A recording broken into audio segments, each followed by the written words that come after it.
Hello everyone, hope you're doing well. Today we're going to be looking at something pretty special. The dev server was updated to 2.7.0.55 and it was quickly reverted back to a previous version. But in the time that it was on 0.55, it seems like a ton of new vehicles were added to the CDK. Some of them existed before, others of them not so much. This list is absolutely huge, and if it is a leak, is one of the largest in War Thunder's history. In the series of videos that you'll see today on the channel, we're going to have a look at all different parts, starting with this one, which will be the ground vehicles portion. I would like to thank Zabi for putting this list together so we can all have a look at these vehicles themselves, and also I have been able to find some pictures of the majority of the vehicles. If there is any missing, I'll provide some historical photos so you can see what is going on as well. If one thing as a disclaimer, remember, just because all of these vehicles are here doesn't mean that they're going to be coming soon. Some of these may take a few years to get to the game or never appear at all. So always remember that when looking at these lists. And I've got to say, there's a lot of interesting vehicles here that we'll go over. Anyway, let's get into the ground stuff. Also as well, just as a little bit of extra information, there is a planned technical works tomorrow on the 17th of the 6th, 2021. It's going to start at 6 GMT. I don't think these two things are related, but I suppose we'll find out. It would be a surprise if they were, with no dev blogs or anything like that. So the first part of the ground vehicles is for the US, and we have three vehicles that are for them. The first one being something labeled the M4 Fake. Now this could be attributed to a bunch of different things. The one that I think it's attributed is probably the April Fool's vehicle that we had back in the day with the potato launcher gun, which was taking the piss out of some more arcadey games in the genres that War Thunder kind of pseudo finds itself in. The M4 Fake I don't think is going to be a vehicle that comes into the game at any point, maybe as a custom thing, but it's nice to see. The next one is a much more serious vehicle, and it's in the form of the T54E2.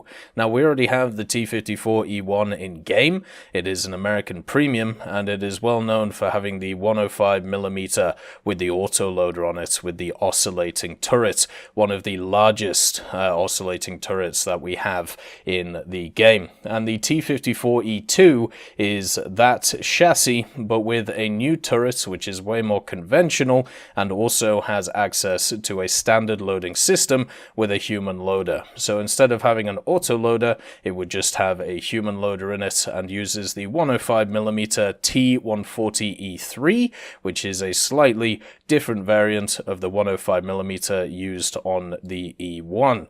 There is also the XM975 Roland. What this is a one-off prototype by the Americans of the Roland missile system, which we already see in game on stuff such as the Roland for the French and also the Flak Panzer for the Germans, but it is based off the XM975 vehicle, which is a vehicle designed by, of course, the Americans. Pretty much the US Army's version of the Roland is the way to put it. The Germans also have a bunch of vehicles that are here as well, starting with the Panzerkampfwagen 38NA. This is a further development of the Panzerkampfwagen 38T, which we already have in the game.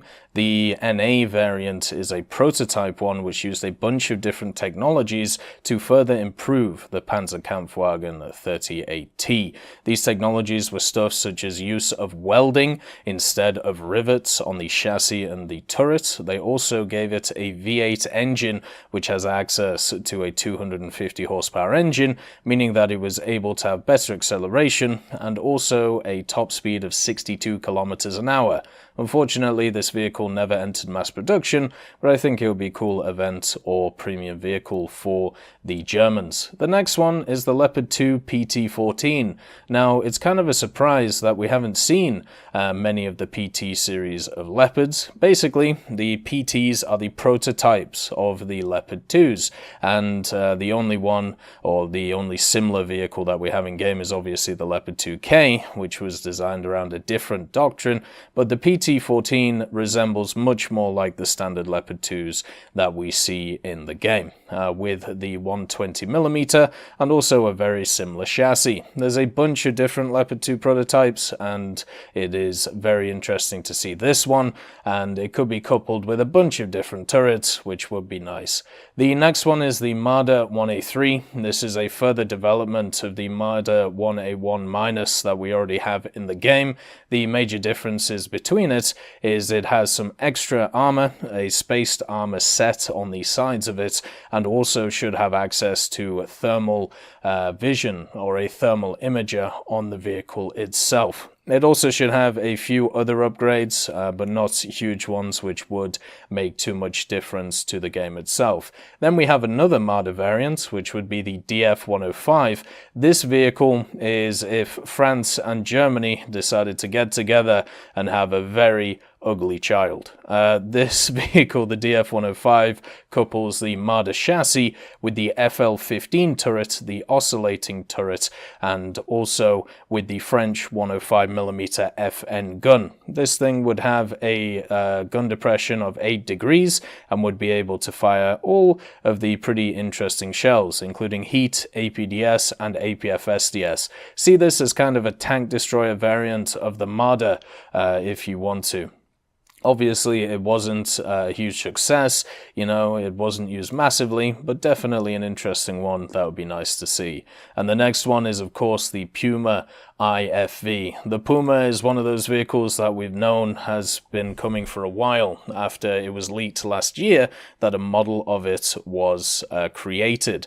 This Puma, or the Puma in general, was designed to replace the Marder IFVs in service with the German army and is being produced from 2009 to this day. It is also looking to be sold for export to a lot of different countries and would have access to some pretty nice things, including a 30mm, a ton of composite armor on it, and the secondary weapons being stuff such as like the Spike LR anti-tank guided missile, which is always a worry when it comes to War Thunder, if you know how that missile system works. Also had access to some machine guns as well, and a bunch of different things. The main thing that's nice about this vehicle, though, is of course the armament and access to the MTU V10 892 diesel engine with a 1100 horsepower, so be able to motor around with its power to weight of 18.6. With the Marders just added to the game, or one of the Marders, it would not be a surprise to see the Puma in the future, especially since it was leaked some time ago. The next ones are some SDKFC 251s. The 251s are the variant of the SDKFC, which are the half tracks. We actually have one in game already, the the 25121. Which has access to the 3 MG151s in an AA configuration. When it comes to the ones which are sat there on the files, or at least were, we have the 2519, which has access to the short-barreled 75mm, which you can find on the SDKFC 2343, and then the other variant is the 25122. This has access to the long-barreled 75mm, the PaK 40 anti-tank gun, which of course saw a lot of success with Germany during World War II. So pretty much 2 anti-tank versions of the 251. Not a surprise to see them coming, especially since the half-track base is already in the game. The USSR only have one offering, and it is the GAZ-75. Now, if you are interested in the Su-57B that we already have in game, or the Su-76D, you will be interested in the GAZ-75. This is another tank destroyer prototype that was designed by the Soviets in World War II. The main difference between it and its others is the fact that it has access to an 85mm more powerful gun. which obviously was used on stuff like the Su-85. The GAZ-75 also would be around 17 to 18 tons, had frontal armor of 75 to 90 millimeters, so it wouldn't be, that useful at defending itself, but a lot better than the Su-76 and also the Su-57, which we already have. Should also have a little bit better mobility than those machines and be able to motor around a little bit as well. It never got past the prototype stage, unfortunately, and wasn't accepted into service. The UK gets two offerings, starting with a South African vehicle, the Rooikat ZA HVM. Now, this vehicle was actually in one of the teaser trailers for Update Igba Strike, and it was kind of a surprise that we didn't actually see it when it came to the update. But the SBAM, which is here, it was designed to provide medium-range air defense utilizing the locally developed new generation missile and the South African high-velocity missile, which was later to become the Umkhonto, which means spear missile. The SBAM could carry a total of 4 missiles divided into pairs on either side of the turret, and it also made use of the same subsystems as the SPAAG, which would have eased the required logistical strain on the vehicle. So basically, this is a ZA-35, but instead of having two 35mm, it has access to 4 missiles, which should be incredibly good as a missile system because of the radar and also the missiles themselves. The other one is the Vickers MBT Mark III. This is very similar to the Mark I that we have in game, with some slight differences, mainly coming down to the armor itself. The armor on the Mark III is made of welded and also cast steel, and the main difference is on the front of the turret. It has a well-shaped cast front, which is on the body as well. It should have access to 7 degrees of gun depression, the L7A2 105, and also should have a lot of the similar characteristics to the Vickers MBT we have in game. The first one, not the second one, which is a much further development. Had access to the Detroit diesel, the 12V71T with 720 horsepower and a really nice horsepower per ton of 18. So should still be able to motor around, should still have a much better reload than a lot of vehicles, and also should have access to a little bit of extra armor, which would be lovely to see. Japan gets two offerings, the Type 3 Kachi and the Type 10.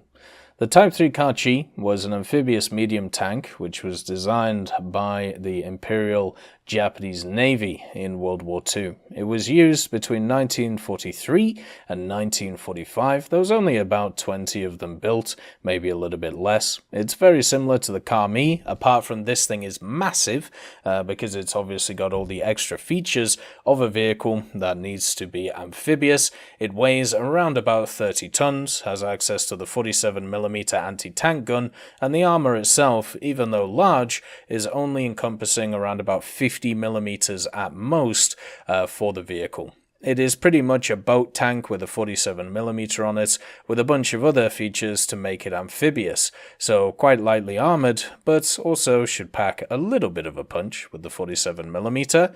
And of course, the one that a lot of people have been waiting for, asking for a long time, and it is the Type 10. The Type 10 is the modern main battle tank that is used by the Japanese JASDF. It is produced by Mitsubishi Heavy Industries and has all of the bells and whistles of a very modern MBT. The problem with it being a very modern MBT is it is very hard to work out what its armor values are, what it has access to, but we know for a fact that it does have access to a 120mm. It has access to composite armor in the form of ceramic composite armor. It also will have access to a bunch of other bells and whistles such as thermals, laser rangefinder, all of that good stuff, even a 50 cal on it. But this is a machine which should be very similar to a lot of the other MBTs at top tier, which have like the NATO standard ideas around it. Has access to a 1200 horsepower engine to be able to move it around, and also something that is there for Japanese vehicles, which is really nice to see, the hydro pneumatic suspension, so you'll be able to move it about. The good old Type 10 has been wanted for a long time, and it's nice to see that it is coming into game at some point in the future. It also went into service in 2012, so it will be one of the more modern vehicles in the game. I don't think the modernist, I think we have a few more which are just after it, but it will definitely be up there.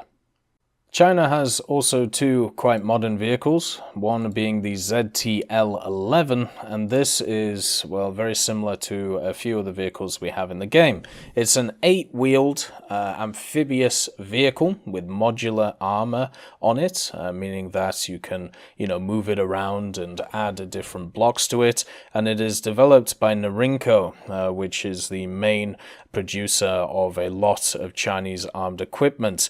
The thing that is interesting about this is it is a specific variant of the family being the Type 08, and they have a ton of different variants of this thing with a bunch of different armaments, ranging from a 105mm L7 to stuff such as a 155mm howitzer, which would be pretty fun. But the ZTL11 variant, which we are talking about, is the one which is armed with the 105mm rifled gun, would have also access to a 12.7mm gun on the top of it, and would be based off the IFV chassis, so it would be amphibious, it would be able to move around pretty quickly, meaning that it would be able to motor. One of the problems with this vehicle compared to a few others, its mass will probably be around 20 tons, and it will only have a 440 horsepower diesel engine. So it'll be a little bit slower than some of the other ones, but it'll still be a good gun platform, and also have access to the scouting mechanic, which will be nice.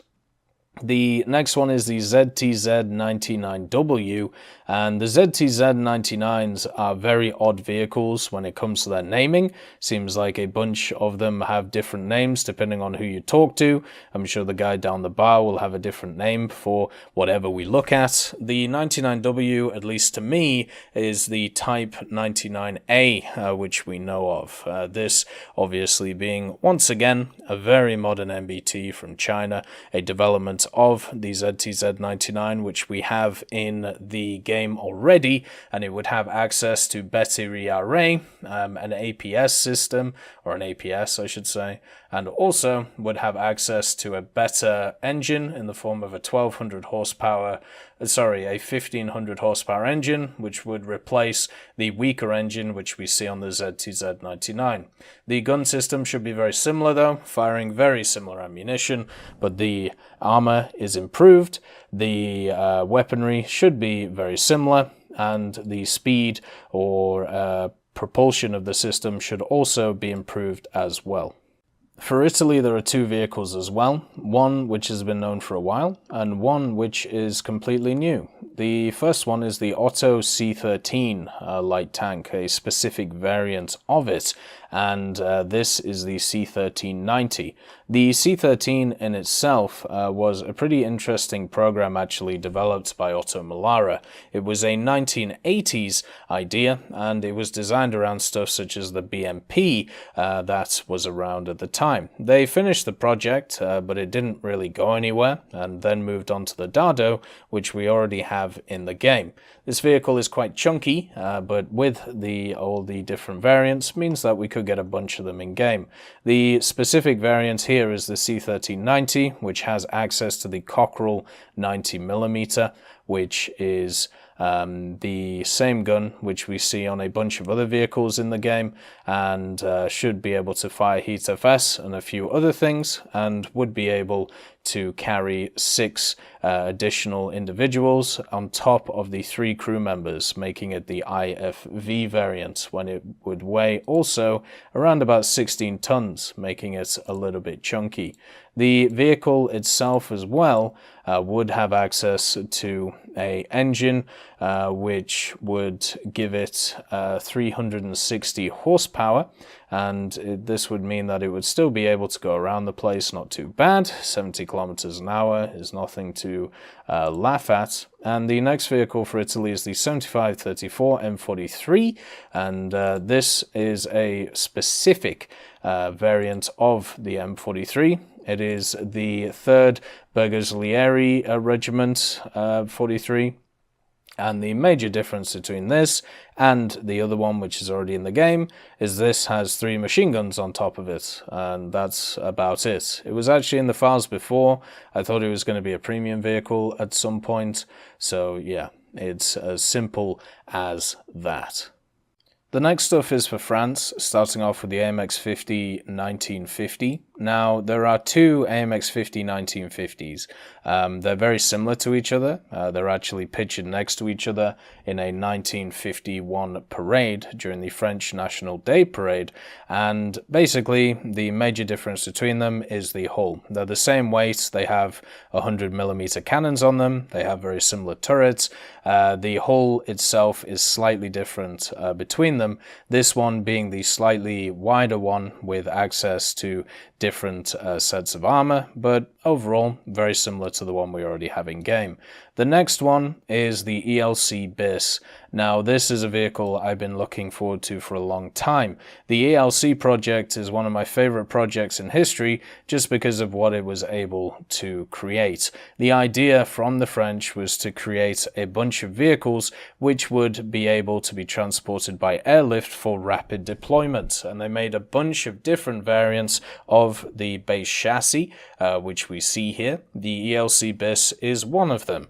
The ELC BIS is the one which has, of course, the 90mm on it, and the it's the ELC even 90 if you want to call it by its proper name. This obviously has access to a 90mm on it, which would be the Makar gun. It was a low pressure 90mm, which would be able to deal with would be able to deal with tank targets. The other variants of the ELC which we may see are the one with the twin 30mm, another which had 4 120mm recoilless rifles on it, and then another variant which had access to 4 SS11 ATGMs or 2 SS12. Which I think is pretty cool as well. The engine on this thing is a 250 horsepower machine, and also it is very small, coming in at less than 7 tons. So this would be a little motor machine to run around the battlefield with. I think it would be great. The next one is the Leclerc S21. And this vehicle is just a further modernization of the Leclerc that we have in the game. It had a new composite armor package on it, which integrated more titanium inserts for better survivability against APFS DS rounds. It had a new IFF system. It also had new improved optics, a second-gen thermal commander panoramic sight, improved power of the tank's generator or electrical generator, and also it had access to a new package, which was the Azer package. This was more designed for urban combat, so it was designed to stop stuff like RPGs with an anti-RPG cage on it, plus a bunch of different things to help it survive in urban environments. So we could see it with that or without it. This would just be a slightly better Leclerc that we have in game, but with access to commander thermals and probably a little bit more armor and a better APFSDS. And last but not least, we have Sweden with 4 vehicles, starting off with the PBV 301. This is the Panzerbandwagen 301, and it's a little APC. It has access to a 20mm, the Bofors 20mm. That was actually from the J21s and A21s, which we already have in-game. This thing could transport 8 fully armed soldiers and is basically just a mini battle bus, or a mini battle taxi as it's known. It's got about 50mm of armor at most. On the front of it, it has access to a 160 horsepower engine and weighs around about 12 tons. This would just be a little battle box with a 20 on it, so I don't really know how it would fit in the game, but it'll probably be a little bit of fun. The next one is the PVKV-3. Now, we have the PVKV-2 in-game. Imagine if you took the PVKV-2 and left it outside for a few hours in the winter cold. That is the PVKV-3. It just has access to a 57mm anti-tank gun and has a very similar turret to the PVKV-2 and obviously the same chassis. All the PVKVs were made at the same time, late 40s, early 50s, as an idea to modernize some Swedish army elements using pre-existing chassis. Another PVKV as well, which is there, is the PVKV-4. Now this is a vehicle which has a much larger gun on it. It has access to a very big gun that you can see right here, and it is based off the PV-Can M43 towed anti-tank gun that sits around the place. This is still a 57mm anti-tank gun though, no different in caliber compared to the PVKV-3, and the 57s for the Swedish could fire APDS, meaning that they would be able to pen a decent amount, and also APHE and APT ammunition. The one after that is the STRF 9040B. This is a precursor version to the 9040C that we already have in game. It should be a little bit less bulky when it comes to its actual self. The 9040C had additional armor that was put on it, and this meant that it couldn't carry as many personnel. So the 9040B should be a slimmer version with a very similar set of characteristics compared to the 9040C, with very similar armament settings and very similar gun settings, but a little bit less chunky, so maybe a bit more maneuverable. Anyway, those were all the vehicles in the list for the ground of the leak, so now it will be time to get into the other ones. See you in those videos. I'd like to thank BRFC, Swollen Ostrich, Teddy, John Ryman, Universe A, Conte Baraka, Eugens Terry, Ambrosius McClellan, Daniel Stanton, Martinez, B. Young, Lafouche, Barine, and Samuel Schlick for supporting the channel.